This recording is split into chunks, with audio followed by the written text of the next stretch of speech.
Hey guys, coming at you with an update on June 13th.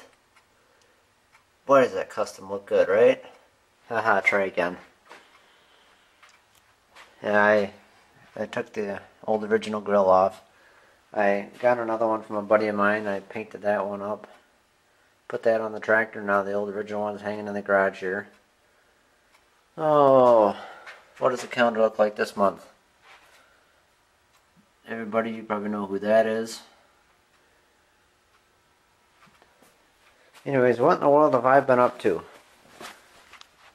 I have a pile of 68 Sears engine parts. Well, this is what the HH120 out of that tractor looks like right now. There's some random crap laying in there, but I have it all pulled apart. And I'm in the process of getting new parts for it. As you can see, the rod cap and stuff, they're not in the greatest shape, but I think they'll be fine. It's hard to say.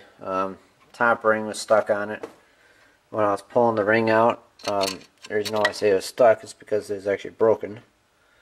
So I had this little piece that was bombing around inside the cylinder pretty much. Because what happened is all the tamping on the top of it got the piston compressed, so the ring wasn't allowed to move in there like it is. Like now, I can move it in there, but sometimes it sticks. Damn, these mosquitoes are driving me nuts. But sometimes it sticks, and then that's what caused it to have that lack of power, because the top compression ring wasn't really working. But there's my inspiration right there. Chewy, there you go. Always got to keep the inspiration in the garage. Finally, got the old AMC Matador out. It's been sitting since November of last year, and boy, I wish I had my camera. Because when my dad was trying to start this thing, he was just looking just to like prime the cylinders, get some oil flowing in there. He pumped the gas pedal, I think it was like 3 times, cranked it for maybe 5 or 6 seconds, and the thing fired up and ran. And that's pretty good for this thing to be sitting for, oh, how many months? Oh, it's almost 7 months maybe? About? I don't remember exactly. But allowed us to get our Christmas trees and stuff that were on top of the station wagon and on that one up there. And I got the snowblower moved up here. I'll put away custom snowblowers over there. Fix it, well, somewhat fix it job, kind of my own project.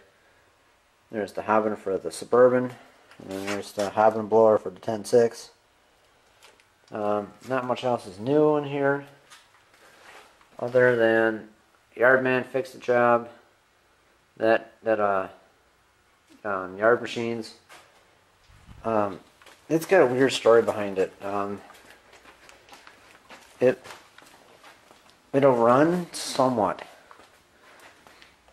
Because when you run the actually, let me go get a wrench real quick. When the engine's running, you can hear that it's like it's trying to run, but it just won't.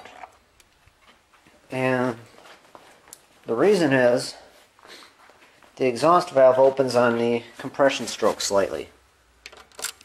And I can just very quickly pull off the breather cover.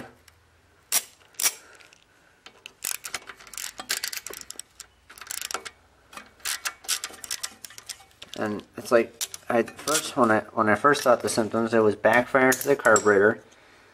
And it's like, alright, so maybe it's got a sheared flywheel key. Well, I pulled the flywheel cup off.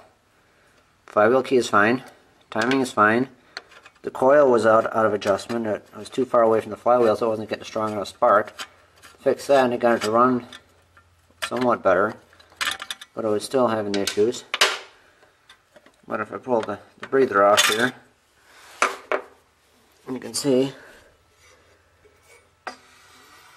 So there's the intake valve opening. So if I rotate the engine back before the intake valve opens, see, there's the intake valve, it opens. This would be the compression stroke. See that? Ever so slightly, that exhaust valve just opens a little bit. You know, so my hand's kind of shaky, that's why I'm trying to steady myself on the deck.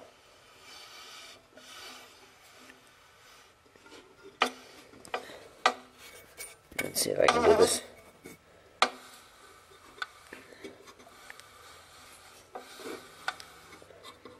You get to see it move just a little bit. Yeah.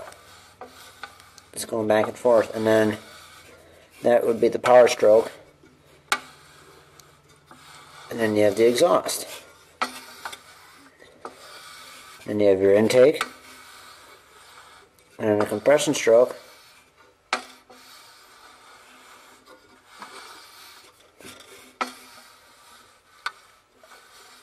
It does it again. See, the intake valve opens this ever so slightly. Now I can't really figure it out why it's doing that. I haven't pulled the engine apart yet. I don't know. I've been doing some research on this thing, and I've never had this happen before. You can sometimes this thing will run fine for like maybe 5 or 6 seconds, and then you can like start mowing with it, and then it'll start running like shit, and then it'll just die, and then you can't even start it anymore.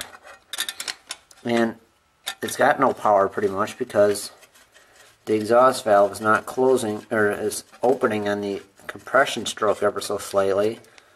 And it's like, I wouldn't expect a little push mower like this. It's probably only got like a 4.5 horse or 4 horse brake to have compression release. I mean, it's just a little, it's just an older push mower.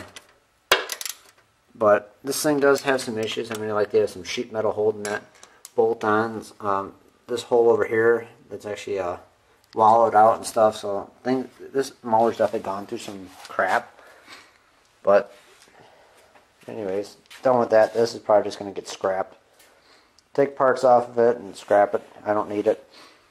My dad's friend's rototiller. I'm waiting for a carb kit on that. I'll get into that in a couple seconds here. I was out mowing at the apartments last week, and I got a call from my grandfather saying that his old gray Craftsman tractor, the steering went out in it, and that he was looking to take it to H&H Power in Big Bend because the engine was also worn out, and he wanted to have possibly another engine put in it. Well, that ended up being like $600 they would have charged to put a used engine in it. And then it still would have been like another $200 they would have charged for doing the steering, because the steering parts are somewhat obsolete these days. But thanks to the Power Me and the Husqvarna is gone, and this is in its place. This is my grandfather's 1990 Craftsman 2 18 horse opposed twin brakes. For those that are wondering, yes, opposed twin, spark plug 1, spark plug 2. And you can see in the code it says 1990. Has the same 3-speed with the high and low as the Suburbans. The rear wheels are actually off at Husqvarna because these aren't drilled for wheel weights, and my grandfather has wheel weights and chains for the hill that he has in his property. So I put the original rear wheels off of this one on the Husqvarna. And he said he loves that Husqvarna so much that he's like, I don't need my other red tractor, so I'm going to be getting his YT4000, I believe it is. But this one, it runs and drive, well, did run and drive. Obviously I had the steering wheel and the steering shaft off, and I'll show you the issues with that. This thing burns oil like a sieve, and I can tell you that personally because my grandfather has not had the oil change in this thing in so many years that it burns so much oil it's not even worth changing. They just keep adding used motor oil, used car oil, just keep adding to it and running that.